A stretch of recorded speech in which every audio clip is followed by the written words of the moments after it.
আসসালামু আলাইকুম ওয়া রাহমাতুল্লাহি ওয়া বারাকাতুহু। আলহামদুলিল্লাহ ওয়াহদা ওয়াসসালাতু ওয়াসসালামু আলা মান লা নাবিয়্যা বা'দা। ওয়া আউযু বিল্লাহি মিনাশ শাইতানির রাজীম। বিসমিল্লাহির রহমানির রহিম। ইয ক্বালা ইউসুফু লিআবিহি ইয়া আবাতি ইন্নী রাআইতু আহাদা আশারা কাওকাবা ওয়াশ-শামসা ওয়াল কমারা রাআইতুহুম লি সাজিদিন। সাদাকাল্লাহুল আযীম। সুপ্রিয় দর্শকবৃন্দু, স্বপ্নের কিছু আলোচনা করব স্বপ্ন নিয়ে। তবে এর পূর্বে দুই একটি কথা বলবো, যে কথাগুলি পূর্বে আমি বলেছি, অনেকে খেয়াল করেন নাই, এই জন্য আবার বলতেছি। যেমন স্বপ্ন যার তার কাছে বলতে নাই। স্বপ্ন বলতে হলে কিছু কোয়ালিটি মেনটেন করতে হবে। 1 নাম্বার, নিজের হিতাকাঙ্ক্ষী হতে হবে। 2 নাম্বার, আলেম হতে হবে এবং আমলদারি আলেম, এবং যে আলেম আপনার মঙ্গল কামনা করে ওই ধরনের আলেমের কাছে বলতে হবে। এই ব্যাপারটি খুব গুরুত্বপূর্ণ, অর্থাৎ ব্যাখ্যাকারী যে ব্যাখ্যা করে ওইটাই হয়ে যায়। আর স্বপ্নের ব্যাখ্যার মাঝে খুব উন্নত এবং মাহের পণ্ডিত ছিলেন ইবনে সিরিন রহমাতুল্লাহ আলী। এক ব্যক্তি স্বপ্নে দেখলেন যে ওই ব্যক্তি কোরআন শরীফের মাঝে পেশাব করেছে। স্বপ্নে দেখতে দেখার পরে খুব পেরেশান হয়ে গেছে। সকালবেলা ঘুম থেকে উঠছে, খুব বেকার, পেরেশান, হয়রান, কাজটা কি করলাম, কি দেখলাম, খুব পেরেশান। লোকদের থেকে জানলো যে ইবনে সিরিন রহমাতুল্লাহ আলাইহি খুব পণ্ডিত এবং মাহের এই ব্যাপারে। ওনার কাছে গিয়েছে ওই লোক। যাওয়ার পরে থরথর করে কাঁপতেছে। ইবনে সিরিন রহমাতুল্লাহ বলে, তুমি কাঁপতেছে কেন, আগে বলো কি হয়েছে। হুজুর, আমি একটি স্বপ্ন নিয়ে আসছি। বলো। আমার খুব ভয় হইতেছে, আপনি আমাকে মারি দেন কিনা, এত একটা খারাপ স্বপ্ন দেখছি। কি স্বপ্ন? যে আমি স্বপ্নে দেখছি যে কোরআনে কারিমের উপর আমি পেশাব করছি। ইবনে সিরিন রহমাতুল্লাহ আলাইহি হেসে বলল যে এটা ভয় পাওয়ার কোনো কারণ নাই। তুমি যেভাবে অস্থির হয়েছ, পেরেশান হয়েছ, না জানার কারণে ভয় পাওয়ার কোনো কারণ নেই। এর ব্যাখ্যা হলো, তোমার খানদানে অর্থাৎ তোমার সন্তান কোরআনে হাফেজ হবে। সুবহানাল্লাহ বিহামদি সুবহানাল্লাহিল আযীম।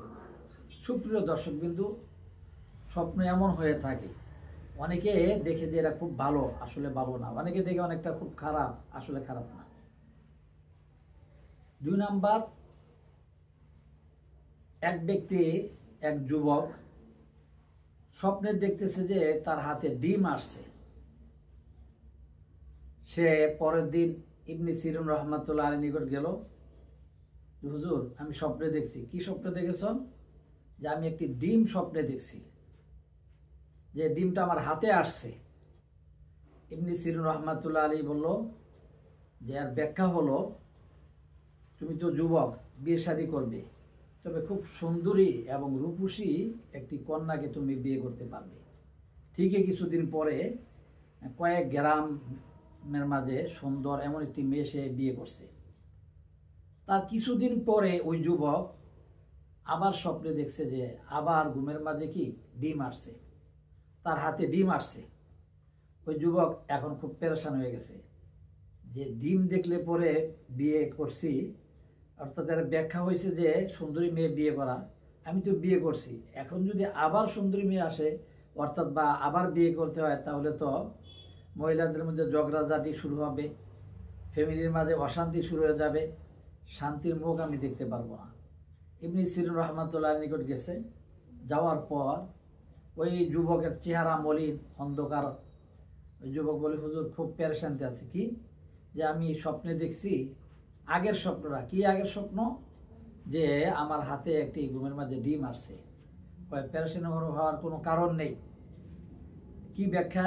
ওই যে ব্যাখ্যা হলো, তোমার ঘরে অর্থাৎ তোমার বিবি সম্ভবত গর্ভবতী হয়েছে এবং সুন্দরী একটি মেয়ে তুমি লাভ করবে, অর্থাৎ তোমার সুন্দরী একটি মেয়ে হবে, তোমার আব্বা হবে, অর্থাৎ তোমার আম্মুজান হবে। সুন্দরী একটি মেয়ে রব্বে কারিম তোমার দান করবে। ওই লোক খুব খুশি হয়ে গেল। অনুরূপভাবে স্বপ্নে যা দেখে তা হয় না, অনেকে চিন্তা করে। এক লোক ইবনে সিরিন রহমাতুল্লাহ নিকট গিয়েছে। ওই অবস্থায় ইবনে সিরিন রহমাতুল্লাহ হাদিসের দর্শ দিতেছিল, হাদিস পড়াইতেছে। এই অবস্থায় বলছে, হুজুর আমি একটি স্বপ্নে দেখছি, আর ব্যাখ্যা দেন। কি স্বপ্ন?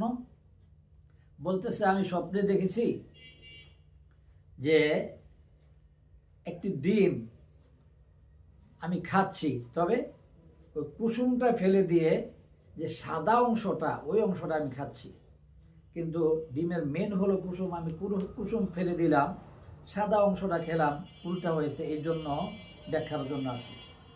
ইবনে সিরিন রহমাতুল্লাহ আলাইহি ওনার ছাত্রদেরকে, শাগিরদেরকে বলতেছে, রশি নেও এবং এই লোকের হাত পা বেঁধে দাও, হাত পা বেঁধে দাও। ওই লোক বলবে, হুজুর আমি কি দোষ করছি? খুব হয়রান হয়ে গেছে, প্যারেশান হয়েছে, হুজুর পিটাবে, হাত পা বাঁধার কথা বলছে যে তাকে পিটাইতে হবে বলছে।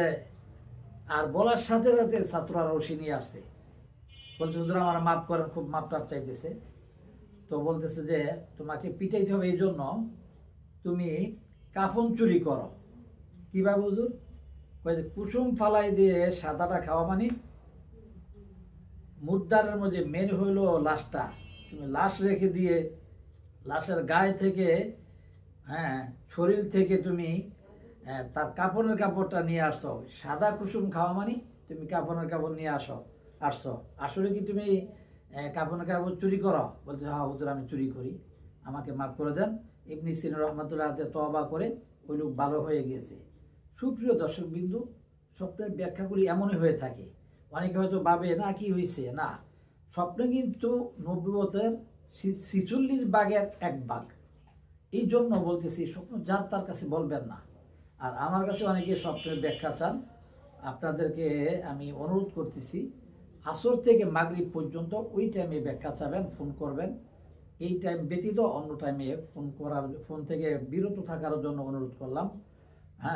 যদি আমার এই আলোচনা, এই ব্যাখ্যাগুলি ভালো লাগে তাহলে লাইক দিবেন এবং বন্ধু বান্ধব নিকট শেয়ার করবেন, আর সাবস্ক্রাইব করে আমার চ্যানেলের পাশে থাকবেন। আজকের জন্য এখানে শেষ করলাম। নাসরুম মিনাল্লাহি ওয়া ফাতহুন করিব ওয়া বাশশিরিল মুমিনিন ওয়া আখিরু দাওয়া।